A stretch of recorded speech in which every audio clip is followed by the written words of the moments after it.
सभी दिव्यात्माओं को आत्मनमन।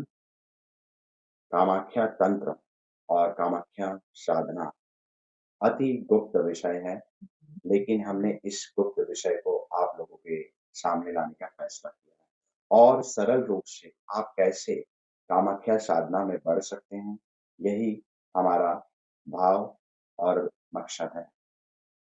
कामाख्या साधना के बारे में इंटरनेट में मैं जब देखता हूँ तो बहुत दुखी होता हूँ। लोगों ने देवी की साधना को सिर्फ सत्कर्म प्रधान बना दिया है। खाली मारण, मोहन, वशीकरण, कामाख्या तिलक, ये ही कामाख्या साधना नहीं है। ये देवी भुक्ति और मुक्ति प्रदायिनी है। संसार में आप जो भी चाहते हैं, ये वह भी देगी और आपको मोक्ष भी देगी। इतना सरल रूप से प्रसन्न करने का विधान जो हम आपको देंगे, वो किसी साधना में आपको नहीं मिलेगा। इस साधना का जो गुप्त क्रम है, वह हम कामाख्या साधना में देने वाले हैं। इस वीडियो में मैं आपको कामाख्या पीठ की शक्तियों का वर्णन करूंगा। उसके साथ ही कामाख्या उपासना जो हम कराने जा रहे हैं, उस पे हम क्या कराएंगे, इसके बारे में जानकारी दूंगा। इस बार की हमारी शक्ति साधना 29वीं है और कामाख्या उपासना दूसरी है। हर बार की हमारी साधना अलग होती है और विशिष्ट होती है। पिछले 8 वर्षों से लोगों को हम इस साधना से जोड़ते जा रहे हैं और भगवती की कृपा से आज लाखों लोग हमारे द्वारा इस साधना में जुड़ चुके हैं। शक्ति साधना में हम दुर्गा सप्तशती का उत्कीलन के साथ अलग अलग विशिष्ट शक्तियों का हर बार आवाहन करते हैं। तो हम सबसे पहले चलते हैं कामाख्या पीठ के रहस्य को जानेंगे और वहां पर मौजूद विभिन्न शक्तियां कौन कौन सी है, इसके बारे में हम जानेंगे। दक्ष यज्ञ में शिव पत्नी सती ने जब देह का त्याग किया, उसके बाद उनके अंग जहां जहां गिरे वे सारे सिद्ध पीठ हो गए। ऐसे 51 शक्ति पीठ हम मानते हैं। कुब्जिका पीठ जहां सती का योनि मंडल गिरा, वहां देवी महामाया लीन हो गई। महासती के शिला रूप में गिरने से पूर्व पर्वत जमीन में नीचे धंसने लगा, तब शिव ने पर्वत का रूप धारण किया, वही नील पर्वत कहलाया। ब्रह्मा जी जो सफेद रंग के पर्वत को धारण करते हैं, उसे शैल पर्वत कहते हैं। वराह रूप में जहां पर विष्णु ने पर्वत को धारण किया, वो पत्थर का रंग चितकबरा वर्ण था, चितकबरे रंग का था और उसी पर्वत के त्रिकोण में मध्य में ओखली स्वरूप में मां कामाख्या विराजमान हुई। शिव जी कहते हैं कि मेरे द्वारा लिंग रूप धारण करने तथा योनि मंडल द्वारा शिला रूप धारण करने पर सभी देवताओं ने एकत्रित होकर पर्वत रूप धारण कर लिया। पूर्व दिशा में कामेश्वरी के साथ ईशान, ईशान में तत्पुरुष, वहीं पास में अघोर, वायव्य कोण में सद्योजात तथा निकट में वामदेव नाम से शिव स्थित है। देवी भी मेरे अघोर, ईशान, तत्पुरुष, सद्योजात, वामदेवादि स्वरूपों के साथ कामाख्या, त्रिपुरा, कामेश्वरी, शारदा और महोत्साह नाम से स्थित है। ये 5 स्वरूप में वहां पर देवी स्थित है। नीलांचल पर्वत त्रिकोणात्मक है और जो मध्य में गहरा है, वह शिव का ही स्वरूप है। उसके मध्य में 30 शक्तियों से युक्त एक सुंदर मंडल है। वहां कामदेव द्वारा बनाई गई एक गुफा है, उसमें 12 उंगुल चौड़ी तथा 21 उंगुल लंबी एक मनोहर योनि स्वरूप में देवी विराजमान है। यह योनि सिंदूर व कुमकुम के रंग की लाल है तथा झुकती हुई भस्म शैल तक जाती है। यही भगवती कामाख्या अपने 5 रूपों में विद्यमान रहती है। देवी शैलपुत्रादि अपने अष्ट योगिनी रूप में निवास करती है।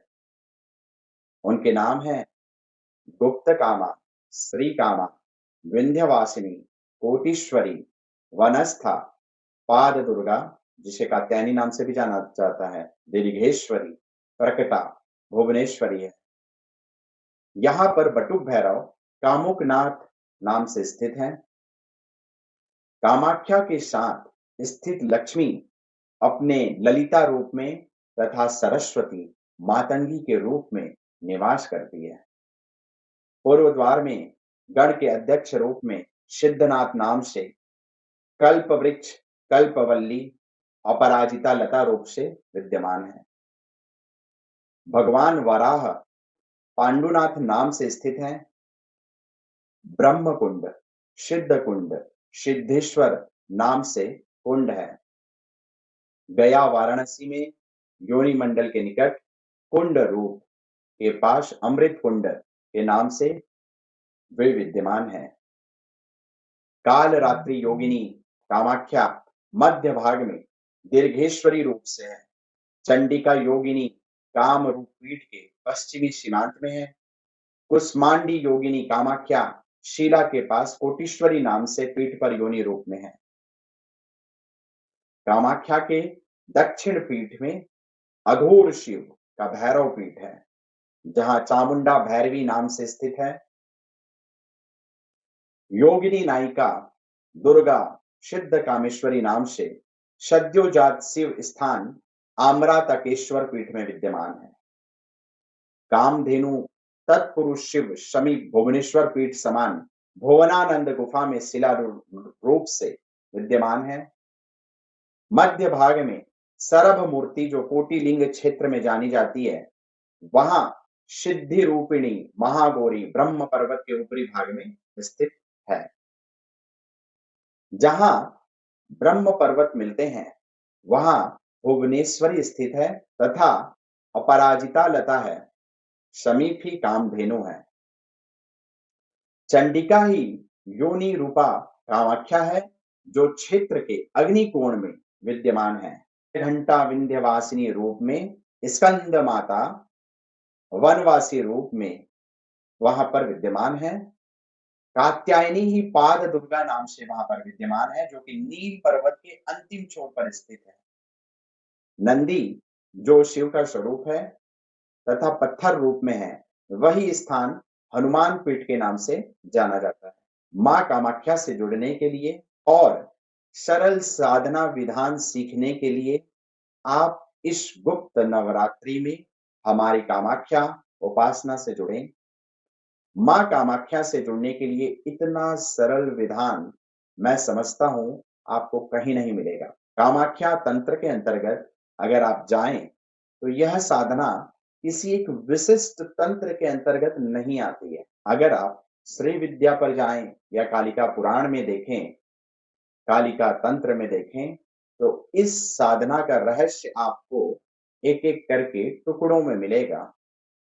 इस पूरे क्रम को यदि हम मिलकर व्यवस्थित करते हैं तो जो सरल स्वरूप की साधना हो सकती है वो हम आपको कामाख्या उपासना में देने वाले हैं।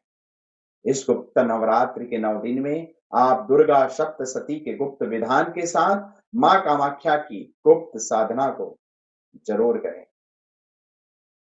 इस बार हम कामाख्या उपासना में क्रम से मां के अलग अलग स्वरूप की सरल साधना देने जा रहे हैं कि भांति ही कामदेव के 5 ये काम के 5 रूप हैं और इनके 5 बीज को नियोजित करके जब 5 बीजों से युक्त मंत्र से कामाख्या का सिद्ध को कामराज यंत्र मानते हुए जब हम आगे बढ़ते हैं तो देवी सकल कार्य को सिद्ध करने वाली मानी जाती है।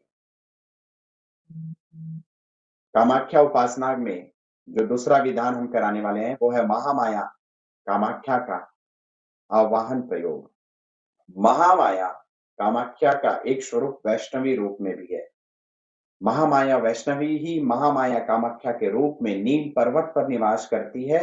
शिव के अघोर ईशान वामदेव तत्पुरुष सद्योजात आदि 5 स्वरूपों के साथ कामाख्या त्रिपुरा कामेश्वरी शारदा महोत्साह स्वरूप में देवी निवास करती है। महामाया वैष्णवी के मंत्रों से कामाख्या योनि मंडल का पूजन करने से 100 गुना फल मिलता है। जो भी आप चाहते हैं देवी आपको देती है। तीसरा प्रयोग जो हम करने वाले हैं वो मां कामाख्या का एक रूप महोत्साह के रूप में है, तो वो हम करेंगे महोत्साह उपासना का प्रयोग।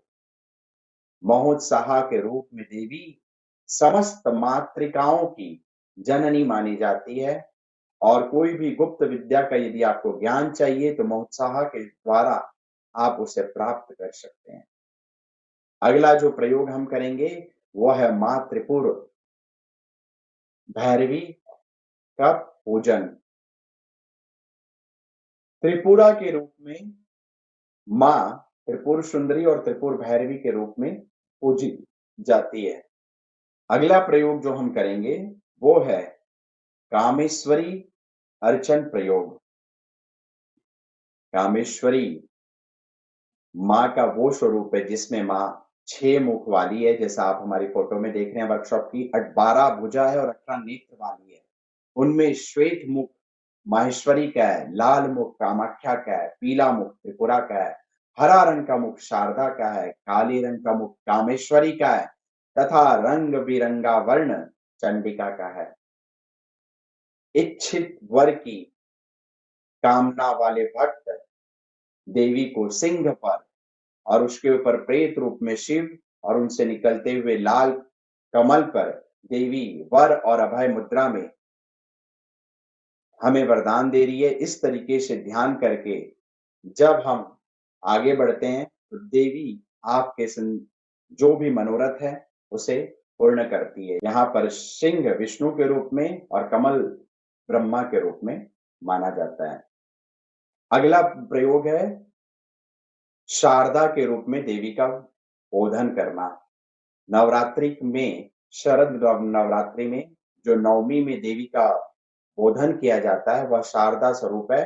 यहाँ पर देवी 10 भुजा में कात्यायनी के रूप में ही दुर्गा त्रिपुरा कामाख्या स्वरूप में विद्यमान रहती है। देवी का शारदा के रूप में जब बोधन किया जाता है तो वह सरस्वती के रूप में हमें ज्ञान देती है। और सबसे विशिष्ट प्रयोग जो हम करने वाले हैं वो है कामाख्या का 64 योगिनी का प्रयोग। जो 64 योगिनी हमने पढ़ी है ये योगिनी मंडल से अलग है। कामाख्या की जो 64 योगिनी साधारण योगिनियां नहीं है, ये है ब्रह्माणी माहेश्वरी शैलपुत्री आदि महादुर्गा रूपिणी है। इसमें जो मंत्र है ओम शैलपुत्रे नमः, ओम ब्रह्मचारिण्ये नमः, ओम चंड घंटाय नमः, ओम कुष्मांडाय नमः, ओम स्कंद माताय नमः, ओम कात्यायन्ये नमः, ओम कालरात्रे नमः, ओम महागौरी नमः। इस तरीके से पूरी 64 योगिनी की महाशक्तियां माँ कामाख्या के चारों ओर विद्यमान होती है। और अंत में हम कामाख्या का शक्ति हवन सीखेंगे। बहुत ही सरल विधान हम आपको देने जा रहे हैं जिसके द्वारा आप घर पे बैठ के माँ कामाख्या का सरल हवन आप कर पाएंगे। हमारी शक्ति साधना से जुड़ने के लिए और महाकामाख्या की उपासना से आप जरूर जुड़ें। भगवती आपकी सकल मनोकामना पूर्ण करेगी। जो लोग साधना से नहीं जुड़ सकते उनके लिए जो मैं प्रयोग दूंगा वो सरल रूप से माँ कामाख्या का जो स्त्रोत है उसका जाप नित्य करें। माँ को लाल फूल बहुत पसंद है। अगर आप घर पे अपने देवी के शक्तिपीठ पे माँ को लाल फूल अर्पित करते हैं और कुमकुम चढ़ाते हैं और साथ ही कामाख्या स्त्रोत या कामाख्या कवच का पाठ करते हैं तो भी भगवती की कृपा आपको मिलेगी। यदि आपकी कोई विशिष्ट कामना है और आप चाहते हैं वो सिद्ध हो तो कामाख्या स्त्रोत का आप 40 दिन पाठ करें निरंतर। भगवती आपकी सारी मनोकामना पूर्ण करेगी। भगवती आप सभी का कल्याण करें। इसी भावना के साथ मैं विवेक आप सभी को धन्यवाद देता हूं। धन्यवाद धन्यवाद धन्यवाद।